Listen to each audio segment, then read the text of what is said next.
Bonjour à tous, j'espère que vous allez bien, je suis ravie de vous retrouver aujourd'hui. Alors cette vidéo s'adresse à vous si vous êtes Gémeaux, si vous êtes ascendant Gémeaux ou si vous avez votre signe lunaire en Gémeaux. Alors, commençons par la tendance pour vous les Gémeaux. Vous avez le 6 de bâton et le 10 de bâton. C'est intéressant. C'est intéressant parce que c'est un mois où vous allez savoir, pouvoir réussir à vous défaire d'une situation, d'une problématique, de quelque chose que vous viviez comme un fardeau. Et là, vous arrivez au bout. Donc, il y a l'idée de se délester ici d'un poids, d'une charge lourde, de quelque chose qui était compliqué. Vous arrivez au bout. Et avec ce 6 de bâton, on a bien la confirmation ici qu'il y a une forme de fierté, une forme de réussite, ou quelque chose peut-être aussi qui vous est reconnu. Ça peut être aussi là, pour certains d'entre vous, ça peut être un pardon. Ça peut être des excuses qui sont présentées également et qui vous soulagent dans une certaine mesure. Alors soit c'est vous qui présentez des excuses, soit c'est quelqu'un qui vous présente des excuses. Mais par rapport à cette énergie-là, c'est évidemment quelque chose qui va apporter un soulagement. Alors, on va voir de quoi il retourne ici au niveau... Alors, on commence par la vie émotionnelle et sentimentale avec le petit Lenormand. Alors, vie sentimentale... ce que je peux voir ici, c'est que déjà en énergie principale, on a la tour. Donc je peux voir ici que il peut s'agir de célibat. Donc je vais parler aux personnes qui sont célibataires, mais pas que, bien entendu. Pour les autres, on peut parler ici d'un sentiment de solitude. Si vous êtes en relation avec une personne, il se peut que vous vous sentiez seul par rapport à cette personne. Il se peut qu'il y ait une distance ou que l'un des deux, ce mois-ci, mettre des barrières ou a tendance à s'isoler, à ruminer aussi, c'est possible. En tout cas, voilà, on parle de solitude de manière générale avec la carte de la tour en énergie centrale. Ce que je peux voir là, c'est aussi le fait que sur ce mois, vous allez réfléchir, vous allez essayer de prendre du recul ou entreprendre en tout cas des actions pour réussir à prendre du recul face à une problématique que vous rencontrez, face à un blocage qui est vécu ou qui est ressenti émotionnellement, que ce soit en vous, que ce soit dans le cas d'une relation. Là, il y a vraiment cette idée de vouloir, d'être déterminé à réussir à prendre de la hauteur ou à prendre à voir les choses peut-être sous un autre angle, ça me fait penser à l'énergie du pendu, pour essayer de contourner, de dépasser ou de surmonter un blocage ou une problématique qui est rencontrée émotionnellement ou dans le cas d'une relation. Ce que je peux voir là, c'est qu'aussi, il y a cette notion également de travail et d'effort. Alors, soit vous allez effectivement entreprendre un travail sur vous-même, soit il va s'agir ici d'essayer de pousser les murs, de briser la glace, d'essayer il y a vraiment cette idée de travailler à quelque chose, de fournir un effort pour pouvoir se rapprocher de l'autre. Voilà, pour pouvoir se rapprocher de l'autre. C'est vraiment ça, pousser les murs, briser la glace. On a cette notion d'effort et de travail qui est fournie en ce sens. C'est par rapport à quelqu'un qui est très très proche de vous, ça peut être par rapport à une personne de la famille, votre conjoint, votre partenaire, la personne de votre cœur. Il y a vraiment une notion de proximité entre vous. Hein. Voilà. Après, on voit qu'il y a des considérations aussi administratives là. Alors, est-ce que vous êtes affecté, investi émotionnellement par des démarches officielles, juridiques, administratives dans lesquelles vous rencontrez effectivement peut-être des problèmes. Avec la carte du Mont, effectivement, il y a une certaine lenteur dans les événements, complications, les choses n'évoluent pas comme elles le devraient ou comme vous l'auriez souhaité ou attendu. Voilà. Alors, on regarde avec le tarot. La reine de bâton. C'est intéressant. Là, je vous sens vouloir en fait vous imposer. Je vous sens vouloir ici être déterminé, volontaire et entreprendre des actions pour pouvoir faire en sorte que quelque chose soit compris et surtout dans l'idée, dans l'optique d'assumer. Alors, assumer les responsabilités, assumer, est-ce que ça a un rapport avec cette notion de pardon par rapport à des excuses ici? Là. Peut-être que vous êtes face à quelqu'un, à moins que ce soit vous qui êtes représenté là par cette carte de l'homme, en tant qu'énergie plutôt masculine, homme ou femme, peu importe, il n'y a pas de... On est quand même dans un tirage général. Il peut être question ici effectivement de quelqu'un qui est quand même assez têtu, assez obtus, quelqu'un qui campe sur ses positions et qui n'en démord pas. Donc j'ai la sensation qu'il va être question d'essayer de dépasser ça pour des excuses, pour un pardon, pour se rapprocher, pour briser la glace, ce que je viens de vous présenter ici. Il se peut que ce soit par rapport à une personne qui est Sagittaire, Lion ou Bélier. 7 de coupe. On voit qu'il y a de la confusion. Il y a de la confusion, il y a des doutes, il y a ici un manque de clarté aussi par rapport aux choix, aux décisions qui pourraient être prises. Le 7 de coupe, pour moi, il va représenter vraiment le fait qu'il puisse y avoir, à un moment donné, il y a de la déception, il y a des désillusions aussi peut-être. Hein. Le 7 de coupe peut représenter aussi cette énergie-là. Comme vous le savez, je le précise régulièrement, pas forcément dans toutes les vidéos, mais c'est important de savoir entendre les choses. Que dans une guidance, on n'est pas au pays des bisounours. Vous présentez toujours le beau, le positif, c'est pas ça qui va vous faire évoluer, qui va vous faire avancer. C'est pas ça qui va vous aider. Il s'agit de se confronter au principe de réalité. Il s'agit de vivre les choses en conscience. Et on sait très bien, vous comme moi, que la vie n'est pas le pays des bisounours. Voilà. Donc il y a des choses parfois qui sont compliquées. Il y a des choses qui sont difficiles. Il y a des choses qu'on n'accepte pas. Il y a des choses qui mettent en colère. On n'est pas toujours au meilleur de sa forme. On n'est pas toujours au top. Et voilà. Et le savoir, le voir et savoir l'entendre et le reconnaître, eh bien c'est déjà une partie du travail qui est fait. C'est déjà une grande évolution en soi. Donc on voit qu'ici, avec ce 7 de coupe, il y a une désillusion, une déception. Il y a peut-être aussi cette idée de se dire « Ah là là, je sais pas quoi faire, je sais pas comment agir, je sais pas comment réagir aussi émotionnellement, parce que j'ai peur de me tromper, j'ai peur de me faire avoir ou j'ai peur d'être déçu. » Voilà, il y a quelque chose de cet ordre-là. Et je pense que par rapport à ça, il y a vraiment cette idée de prendre du recul. Alors soit c'est ce que vous allez faire, soit c'est un conseil qui vous est donné là. Mais de vraiment d'essayer de prendre un petit peu de hauteur pour avoir une vue d'ensemble et pour voir les choses sous un autre angle, d'une manière différente. Et avoir des perspectives du coup différentes aussi. Ça peut vous aider également peut-être à se positionner. Le 7 de coupe, c'est le fait qu'il y ait aussi plusieurs éléments qui se présentent à vous et qui vous demandent, dans une certaine mesure, de choisir, de décider, de vous orienter plus vers quelque chose ou plus vers quelqu'un. Et ce 7 de coupe représente le fait que toutes ces possibilités, tout ce qui se présente à vous, c'est le fait qu'il y ait cette multiplicité qui vous met quelque part un peu dans la confusion, j'allais dire. Donc prise de recul très importante par rapport à ça. En même temps, vous avez la reine de bâton quand même, donc il y a cette confiance en vous qui est présente. Vous savez quelque part ce que vous avez à faire. La confusion, elle peut être plus sur le plan émotionnel, quelque part, dans les ressentis.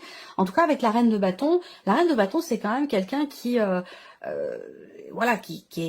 dans la maîtrise de soi, la compréhension de soi. C'est quelqu'un qui a confiance aussi, donc... voilà, là, il y a cette confiance quelque part ici dans les actions que vous menez, dans ce que vous faites concrètement pour régler une problématique ou pour prendre du recul par rapport à un blocage, qu'il soit émotionnel ou autre. Alors c'est intéressant, le 10 d'épée. Le 10 d'épée, c'est l'idée de pouvoir souffler quelque part. Le 10 d'épée, c'est le fait d'arriver au bout, ici, d'une phase, d'une situation, d'une problématique. Je pense que là, vous allez finir par surmonter ici ce qui bloque, que ce soit émotionnel ou par rapport à un sentiment de solitude. Parce que le 10 d'épée, c'est le fait d'arriver au bout d'une situation qui a été douloureuse, qui a été difficile, qui a été éprouvante. Effectivement, on voit qu'avec le mont, ça représente les problèmes. Ça représente, c'est comme si on vous mettait au pied du Mont Blanc puis qu'on vous disait, voilà, maintenant tu montes et tu vas jusqu'en haut. Alors forcément, ça va pas être simple, à moins que vous soyez expert en la matière et que pour vous c'est un jeu d'enfant. Mais je ne crois pas. Même pour les plus aguerris, c'est quelque chose de très compliqué.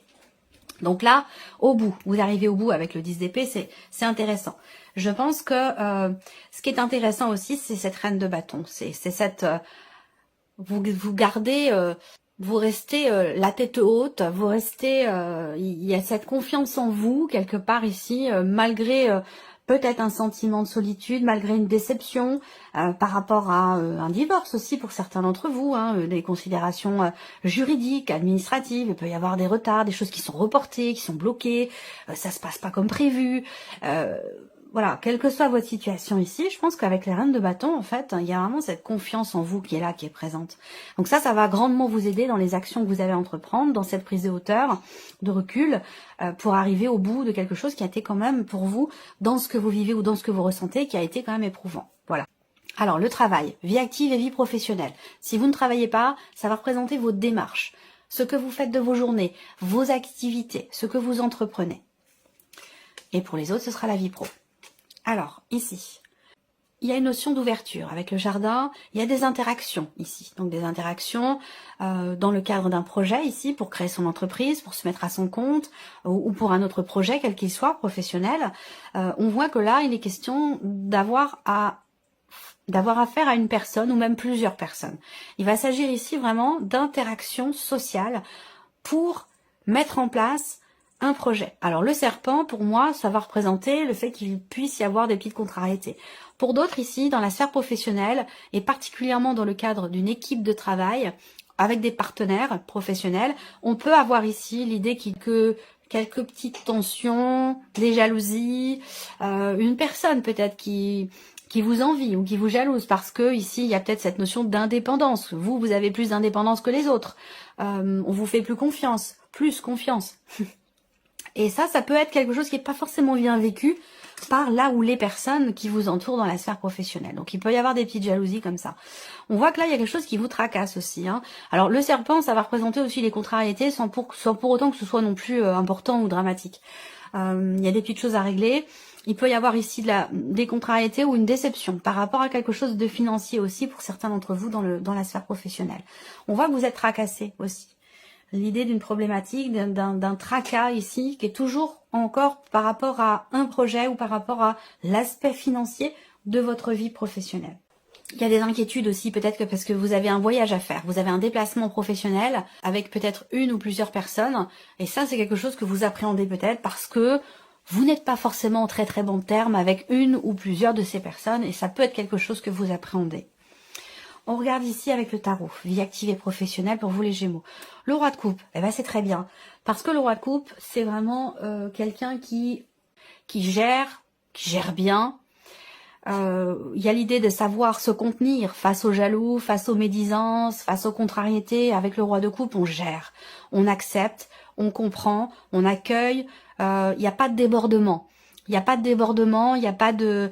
malgré les contrariétés ici ou ce qui vous préoccupe, ce qui est problématique pour vous dans le travail, avec le roi de coupe, vous gérez. Vous gérez parce que vous comprenez, parce que vous conscientisez. Donc, on a une notion de stabilité émotionnellement par rapport à des blocages, des contrariétés ou quelque chose qui, effectivement, qui vous tracasse. Alors, il y a une certaine confiance ici en vous-même. Là, il y a quelque chose qui est aussi très investi émotionnellement. Investi émotionnellement, mais dans le même temps, vous gérez bien les choses. Le 10 de bâton, là, je pense que il y a quelque chose qui se recadre là. Il y a un soulagement. Et le 10 de bâton, il est dans les énergies principales, soulagement, vous voyez, avec le 6 de bâton. Donc il y a une réussite par rapport à ce 10 de bâton. Il y a quelque chose qui réussit ou qui vous est reconnu ici. Et là, on voit qu'il y a quelque chose qui se cadre dans un relationnel professionnel par rapport à une hiérarchie, par rapport à une équipe de travail. Il y a le grand patron, mais il y a aussi tous ceux qui sont entre vous et le grand patron, vous voyez. Donc cette hiérarchie-là, je pense que c'est aussi par rapport à ces personnes-là, cette ou ces personnes-là, parce qu'il peut y en avoir plusieurs. Il y a quelque chose qui va se recadrer ici. Quelque chose qui va se remettre en ordre. Et vous êtes tout à fait confiant pour ça. En tout cas, vous gérez bien la situation dans le fait de pouvoir souffler un petit peu, par rapport, encore une fois, à des interactions sociales, professionnelles, qui peuvent être un petit peu compliquées. On a du mal à partager, à donner, à échanger avec certaines personnes. C'est vécu comme un poids, c'est vécu comme... c'est pesant, quoi. C'est pesant. Et je pense que là, il y a l'idée de mettre des limites, en fait, de poser un cadre, de poser des limites, de se préserver. Pas d'animosité, pas du tout, mais voilà, on pose un cadre très clair et on pose des limites. Et c'est ce qui permet de vivre les choses bien ou de les vivre mieux au niveau d'un relationnel professionnel. Ouais, voilà. Alors, on va regarder les finances pour vous, les Gémeaux. Matériels et financiers. Alors, là, on a des démarches entreprises ou des réponses qui arrivent suite à des démarches qui sont ou qui ont été entreprises en rapport avec une dimension familiale. Donc, est-ce que c'est par rapport à... il y a quelque chose de positif aussi par rapport à l'assurance maladie. par rapport à un remboursement, par rapport à un paiement, pour un arrêt maladie, ou voilà, à vous de voir à quoi ça correspond. Hein. Mais on a quelque chose de positif par rapport à ça. Là, ce que je vois, c'est qu'il y a de très bonnes nouvelles aussi concernant un projet, concernant quelque chose qui est en train de se mettre en place pour vous, et qui bien sûr demande un investissement soit matériel, soit financier, puisqu'on est dans cette partie-là. Il y a de très bonnes nouvelles qui arrivent à vous. Vous allez recevoir, au travers de ces nouvelles, une confirmation, et c'est en rapport avec la naissance de quelque chose, la naissance d'un projet, de quelque chose que vous êtes en train de mettre en place. Donc on a quand même ici une énergie positive. Là, il y a, si on parle purement et simplement de l'aspect financier de votre vie, on a une notion quand même de stabilité, quelque chose de sain, soit parce que vous entreprenez les démarches qu'il faut pour que les choses soient claires, que la situation soit claire ou clarifiée, et pour que vos finances restent stables et quelque chose d'équilibré. Voilà. On regarde avec le tarot. Voilà, le 6 de bâton vient aussi, vous voyez, l'argent et le travail, là, c'est complètement relié. Et je vous en ai parlé ici par rapport à la sphère pro. Puisque dans les énergies principales, vous avez le 6 de bâton et le 10 de bâton. Donc, vous voyez, le 10 de bâton est ressorti dans le travail et la réussite, le 6 de bâton, dans la sphère matérielle ou financière. Donc là, on a un succès. On a une réussite. Il y a quelque chose qui est reconnu. Alors là, on peut reparler de reconnaissance, quelque chose qui peut avoir un lien avec l'ascendance, la descendance, reconnaissance de paternité, reconnaissance en lien avec quelque chose de généalogique ou par rapport à des démarches ici ou des recherches ou quelque chose qui est en lien avec la famille et les liens du sang. On a quelque chose qui se met en place, quelque chose qui réussit, quelque chose qui vous est reconnu, qui va dans votre sens. Donc de bonnes nouvelles puisqu'on parle également ici de réussite. Là, financièrement, je pense aussi que c'est en rapport là à une pension alimentaire ou une aide financière qui est en rapport avec la famille ou par rapport peut-être à l'un de vos enfants. C'est possible également.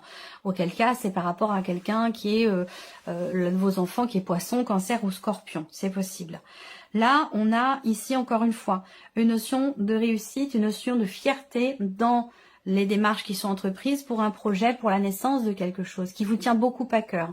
On parle d'un commencement ici, hein, d'un début de quelque chose, d'un commencement par rapport à un projet. On a une belle énergie par rapport à ça. Et là, on a la tour. Mais la tour, pour moi, qui est bien accompagnée. Donc, comme je le dis toujours, la tour, c'est pas qu'une énergie négative. Hein. C'est vrai, quand on la voit comme ça, la carte, bon, c'est pas de très très bon augure. Mais voilà, comme toutes les cartes du tarot, elles ont un aspect positif et un aspect un petit peu plus négatif. Donc cette carte-là, pour moi, va représenter une mise en lumière, une compréhension, une prise de conscience, un inattendu, un événement imprévu, mais qui va dans le bon sens, puisqu'on a la réussite ici, le succès, et que l'on a le soleil qui représente également la notion de succès. Donc là, vous allez recevoir des nouvelles complètement inattendues, qui viennent vous confirmer quelque chose en rapport à un projet, à un début de quelque chose, ou en lien avec la famille, pension alimentaire, aide, alors ça peut être aussi par rapport à une invalidité. Je ne sais pas pourquoi on m'en parle, parce que bon, ce que je vous dis n'a pas forcément rapport toujours avec les cartes, évidemment, mais il y a quelque chose aussi en rapport avec une invalidité pour certains d'entre vous. Voilà. Donc un inattendu, une surprise, mais qui est positive pour moi. Hein. Il y a une situation qui s'assainit et qui s'éclaircit. Voilà. Allez, on termine pour vous les Gémeaux, avec la surprise et l'inattendu. Qu'est-ce qui pourrait se passer de surprenant, d'inattendu pour vous les Gémeaux? Alors, ça peut concerner une signature de contrat, ça peut concerner des papiers, des documents très importants. On voit qu'il y a quelques contrariétés ici. Contrariétés en rapport avec cette signature ou ces papiers, parce que peut-être qu'il faut que vous recommenciez certaines démarches ou que vous allez être amené à devoir vous déplacer. Là, on voit qu'il y a de la contrariété, de l'énervement, de l'agacement en rapport avec effectivement un déplacement à faire ou des démarches encore soit à recommencer, soit il manque quelque chose. Mais voilà, pour pouvoir signer, conclure quelque chose ou pour des papiers ou des documents importants. La surprise et l'inattendu, c'est aussi l'idée de réussir à quelque chose ou de débloquer quelque chose dans un relationnel de couple ou dans un relationnel de fratrie, donc entre frères et sœurs ici. Avec la clé, on trouve des solutions, on réussit quelque chose. C'est l'énergie de la clé, c'est une énergie de toute façon extrêmement positive. Voilà. Ça peut être des bonnes nouvelles qui arrivent à vous aussi, des nouvelles d'un succès ou d'une réussite. Surprise inattendue avec le tarot. Alors, ça peut concerner la famille, le foyer, votre chez vous, votre maison. Ça peut concerner aussi le fait de vouloir la stabilité ou la consolidation d'une situation, de quelque chose de particulier. Voilà. On a ici une notion de fin, de transformation, de grand changement ici.